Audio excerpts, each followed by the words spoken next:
അള്ളാഹുവിന്റെ അനുഗ്രഹത്താൽ പാപമോചനത്തിന്റെ പരിശുദ്ധമായ രാപകലുകളിലൂടെയാണ് നാം കടന്നു പോകുന്നത്.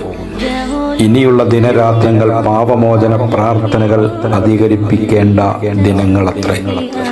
സൃഷ്ടാവിനേറെ ഇഷ്ടമുള്ള കർമ്മങ്ങളിലൊന്നാണ് സൃഷ്ടികളുടെ പാപമോചനത്തേട്ടം. പ്രപഞ്ചത്തിലെ ഉത്കൃഷ്ട ജീവിയായ മനുഷ്യന് സുഹൃതങ്ങളിലൂടെ മാലാകമാരോളം ഉയരാനും വിവേചന ബുദ്ധിയില്ലാത്ത പ്രവർത്തികൾ മുഖേന മൃഗങ്ങളെക്കാൾ അധപതിക്കാനും കഴിയും.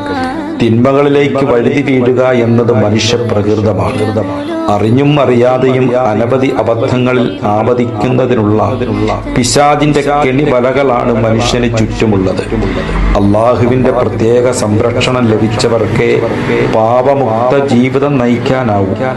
ബഹുമാനപ്പെട്ട അനസ് റളിയല്ലാഹു തആല അൻഹു പറയുന്നു, റസൂലുള്ളാഹി സ്വല്ലല്ലാഹു അലൈഹി വസല്ലമ തങ്ങൾ പറഞ്ഞു, ആദം സന്തതികൾ തെറ്റ് ചെയ്യുന്നവരാണ്.